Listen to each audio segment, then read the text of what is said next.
Hi friend, स्वागत है आप लोगों का हमारे यूट्यूब चैनल में। आज हम बात करने वाले हैं fraudulent transfer section 53 transfer of property act 1882। देखिए, नाम से ही लग रहा है कि फ्रॉडुलेंट ट्रांसफर ऐसा ट्रांसफर जिसमें फ्रॉड किया गया हो।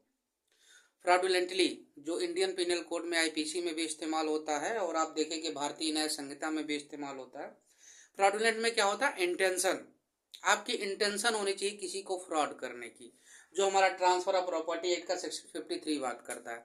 अगर आप लीगल प्रोफेशन में हैं तब भी आपके लिए ये वीडियो इंपॉर्टेंट होने वाली है, नहीं है तो और भी इंपॉर्टेंट है आपके लिए, दोनों ही तरीके से। तो चलिए मैं वीडियो को स्टार्ट करता हूँ। अगर आपके पास कोई बेयर एक्ट हो तो ले लीजिए, नहीं हो तो आराम से वीडियो को देखिए। देखिए, मैंने एक बेयर एक्ट ले लिया ट्रांसफर ऑफ प्रॉपर्टी एक्ट का, जिसमें सेक्शन 53 की बात करते हैं। फ्रॉडुलेंट ट्रांसफर, इसका पहला पॉइंट जो दिया हुआ है अभी पढ़ लेते हैं, उसके बाद आपको समझा देंगे।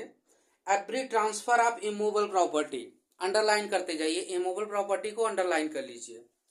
मतलब ये सेक्शन जो बात करता है केवल इमूवेबल प्रॉपर्टी, मतलब अचल संपत्ति, जैसे जमीन हो गया, मकान हो गया, इन सारी संपत्ति की बात करता है। मूवेबल का मतलब होता है जैसे मार्कर हो गया या और कोई चीज होगी, तो केवल इमूवेबल प्रॉपर्टी की बात करता है। Every transfer of movable property made with intent to defeat और डिले। देखिए, इंटेंट टू, इंटेंट यहाँ इंटेंशन की बात हो गई, इसको अंडरलाइन कर लीजिए। डिफीट और delay the creditors of the transfer shall be voidable at the option of any creditor so defeated or delayed। देखिए, अब बता देते हैं।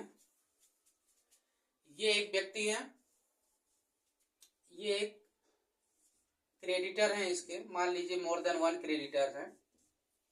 ये ए है, ये बी है, ये सी है। एक कोई प्रॉपर्टी ले लेते हैं, जैसे मान लीजिए कोई घर है।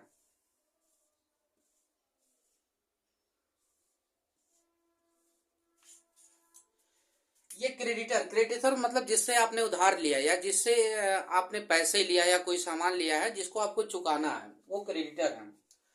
मान लीजिए ये कोई क्रेडिटर है, ए ने क्या किया है, बी और सी से पैसे लिया है। कितना लिया है? मान लीजिए 50 लाख इसने जो है बी से लिया है। कितना? 50 लाख बी से लिया, और सी से कितना लिया है? 50 लाख। ए ने बी और सी से उधार लिया, कितना कितना? 50 लाख और 50 लाख। उसके पास केवल एक केवल मकान है और कोई प्रॉपर्टी उसके पास नहीं है।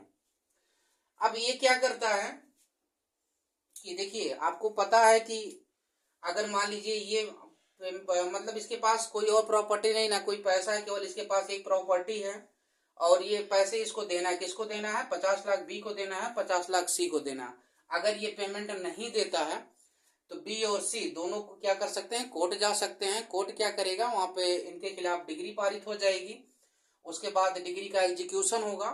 कोर्ट क्या करेगा? इस घर को बेच करके इन दोनों का पैसा चुकता करेगा। ये बात को जानता है, ये जानता है कि मेरे पास केवल मेरा घर है, अगर मैं इनके पैसे नहीं दूंगा तो ये मेरा घर बेच के जो है अपने पैसे को वसूल लेंगे। ये क्या करता है? ये सोचता है कि अगर मैं इस घर को बेच दूं, इनके पैसे वसूलने से पहले मैं इस घर को बेच देता हूं, तो ये कहां से पैसे ले पाएंगे? इसके पास कोई और प्रॉपर्टी है ही नहीं, ये पैसे ले कहां से पाएंगे? तो वो अब इसके मन में क्या आ गया? एक इंटेंशन आ गया। क्या इंटेंशन? फ्रॉड करने का, बी और सी के साथ इंटेंशन आ गया। देखिए यहाँ पे तो क्या बात करता है, transfer shell be voidable at the option of any creditor so defeated और डिलीट। डिफीटेड का मतलब, मान लो अगर ये घर बेच देता है तो या तो इनको पैसे मिलेगा ही नहीं, या अगर पैसे मिलेगा तो पैसे होने में इनको देरी हो जाएगी। मान लो किसी को मॉर्गेज कर दिया, किसी को लीज दे दिया, तो इनको क्या होगा? देरी हो जाएगी या इनको पैसे ही नहीं मिलेगा। तो जो भी ट्रांसफर ये करता है, मान लो ये किसी को सेल कर दिया। किसको सेल कर दिया? मान लो पी कोई व्यक्ति है, इस प्रॉपर्टी को इसने सेल कर दिया। किसको? पी को सेल कर दिया ए ने। अब देखिए, इंटेंशन क्या था? फ्रॉड करने का। अब बी या सी क्या कर सकते हैं? दोनों में से कोई कोर्ट जा सकता है, और जो ट्रांसफर ए और पी के बीच हुआ है, मान लीजिए इसने कितने का बेच दिया? मान लो 1 करोड़ का बेच दिया। जितने का इनका लोन था उतने की मान लो प्रॉपर्टी थी। 1 करोड़ का घर जो है उसने बेच दिया। अब बी और सी क्या कर सकते हैं? दोनों में से कोई एक कोर्ट जा सकता है, और जो ट्रांसफर हुआ है ए और पी के बीच, ये क्या डिक्लेयर करा सकते हैं, इस ट्रांसफर को कैंसिल करा सकते हैं, ट्रांसफर को वाइड करा सकते हैं कोर्ट में केस फाइल करके। ये बात करता है, मतलब क्रेडिटर को डिफीट या डिलीट करने के लिए अगर इसने ट्रांसफर किया है तो वो ट्रांसफर इन दोनों के ऑप्शन पर क्या होगा, उसको वैलिड भी करा सकते हैं या उसको कैंसिल भी करा सकते हैं। इसके दो एक्सेप्शन होते हैं, इसी में नीचे दिया हुआ है। Nothing in this subsection shall impair the right of transferee in good faith and for consideration. अगर पी ने क्या हुआ, गुड फेथ में खरीदा। गुड फेथ का मतलब इसको ये नहीं पता था कि बी और सी को पैसे न देने के कारण ये घर हमको सेल कर रहा है, या ए ने बी और सी से इतना इतना उधार लिया है, और मतलब इसके इंटेंशन को पी नहीं समझ रहा था, और इसने क्या किया, गुड फेथ में खरीदा। जितना इस प्रॉपर्टी की वैल्यू थी 1 करोड़ रुपए प्रॉपर्टी का, इसने पेमेंट दिया और उसके बाद इसने खरीदा। तो ये ट्रांसफर क्या होगा, फिर ये ट्रांसफर जो है वैलिड हो जाएगा। फिर ये जो है बी और सी इसको कैंसिल नहीं करा सकते, ये ने अगर गुड फेथ में खरीदा हो। समझ में आई बात, कंसिडरेशन से खरीदा हो। यहाँ पे कंसिडरेशन की बात की गई है। अगर गिफ्ट किया होगा तो उसको प्रोटेक्शन नहीं दे रहा है। अगर पी ने मतलब ए ने पी को गिफ्ट कर दिया तो फिर ये लोग जो है मतलब कैंसिल करा सकते हैं। लेकिन अगर इसने एक जो घर की वैल्यू थी उस वैल्यू को देख करके अगर इसने इन्होंने खरीदा है तब वो उसको नल एंड वाइड नहीं कर सकते, ट्रांसफर को कैंसिल नहीं करा सकते। दूसरा पॉइंट बात करता है, nothing in this subsection shall affect any law for time being in force relating to insolvency. मतलब अगर इंसॉल्वेंसी से रिलेटेड कानून अप्लाई, इंसॉल्वेंट का मतलब जानते हैं इंसॉल्वेंसी, जैसे आपकी जो लाइबिलिटी है और आपकी जो प्रॉपर्टी, आपकी प्रॉपर्टी कम है, लाइबिलिटी ज्यादा है। मान लो इन्होंने 1 करोड़ रुपए उधार लिया, इनके पास जो मकान है वो कितने का है, अभी तुमने 1 करोड़ माना, हम मान लेते हैं इनके पास मकान 10 ही लाख रुपए का है। मतलब इनका उधार कितना है, एक करोड़ रुपए, लेकिन इनके पास प्रॉपर्टी ये घर कितने का है, 10 लाख रुपए। तो ये क्या कर सकते हैं, ये कोर्ट में जा सकते हैं, एक एप्लीकेशन दे सकते हैं, कोर्ट से ये कह सकते हैं कि सर हमको इंस्टॉलमेंट घोषित कर दीजिए, क्योंकि मेरी लाइबिलिटी कितना है, 1 करोड़ है, लेकिन मेरे पास प्रॉपर्टी कितना है, केवल 10 लाख की है। तो कोर्ट इनको इंसॉल्वेंट डिक्लेयर कर देगा। समझ रहे हैं। तो अगर इंसॉल्वेंसी से रिलेटेड कोई केस चल रहा होगा और इसने प्रॉपर्टी ट्रांसफर कर दी तो वो जो है इसको इफेक्ट नहीं करेगा। इंसॉल्वेंसी से रिलेटेड कोई केस होगा तो वो इस ट्रांसफर पे कोई उसका इफेक्ट नहीं होगा।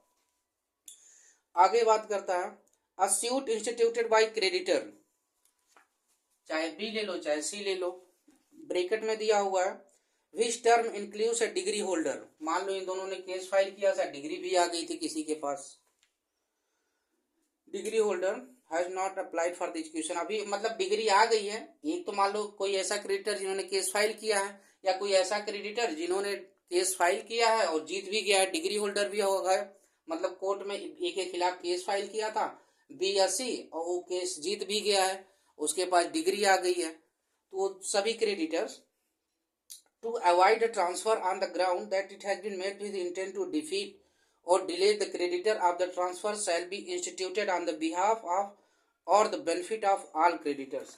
मतलब अगर इनमें से कोई एक भी क्रेडिटर सूट फाइल करता है कोर्ट में इस ट्रांसफर को अवॉइड करने के लिए, इस ट्रांसफर को कैंसिल कराने के लिए, तो ये माना जाएगा कि ये बाकी के मतलब जो क्रेडिटर हैं उनके भी बिहाफ पर इन्होंने केस फाइल किया है।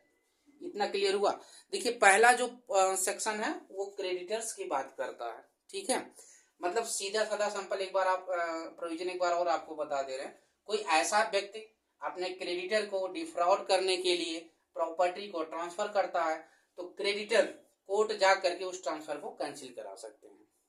लेकिन उसके दो एक्सेप्शन है, अगर गुड फेथ में ट्रांसफर किया गया हो कंसिडरेशन के साथ तो ट्रांसफर वैलिड होगा, और एक इंसॉल्वेंसी का कानून अगर मतलब वहां पे अप्लाई होता है तो वहां पे ये प्रोविजन जो है लागू नहीं होगा। ये दो एक्सेप्शन है। दूसरा पॉइंट बात करता है, every transfer of immovable property made without consideration, इसको हटा देते हैं।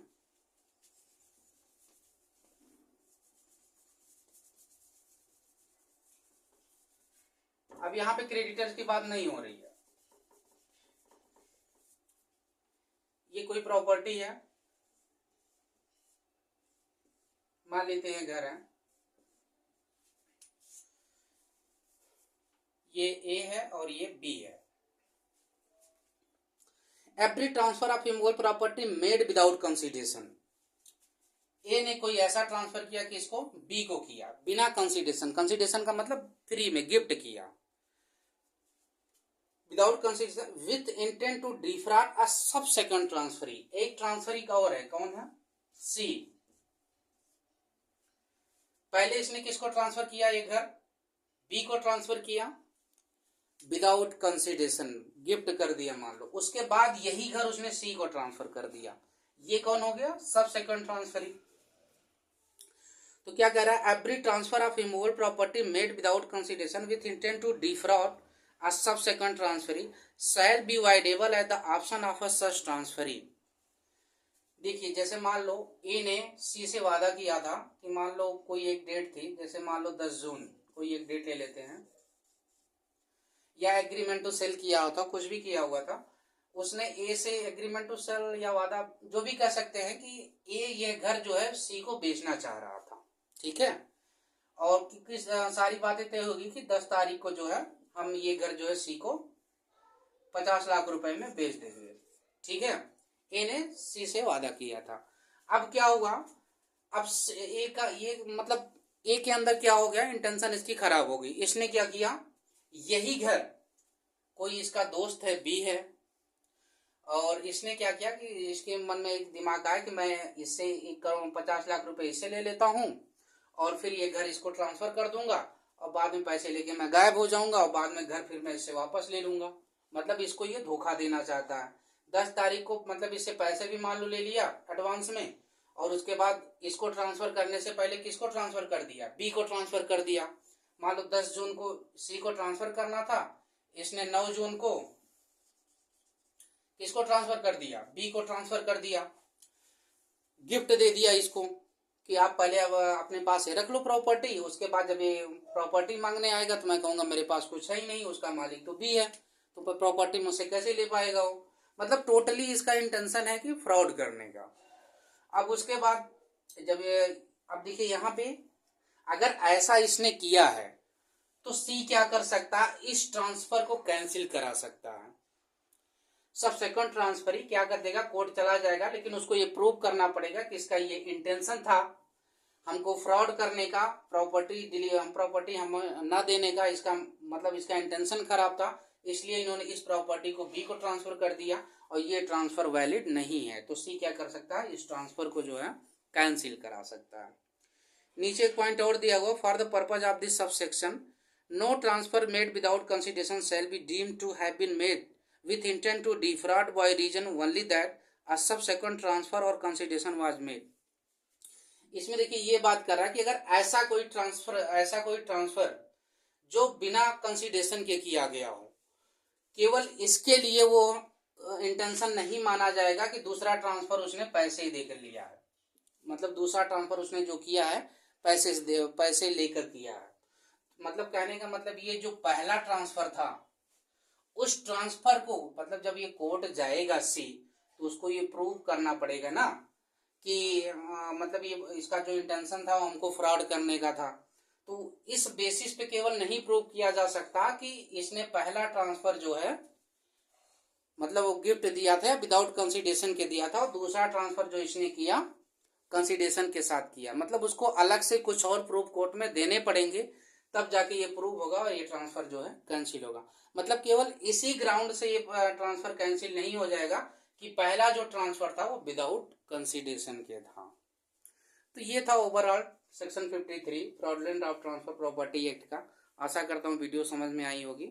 मिलते हैं फ्रेंड्स अगली वीडियो में, तब तक के लिए नमस्कार।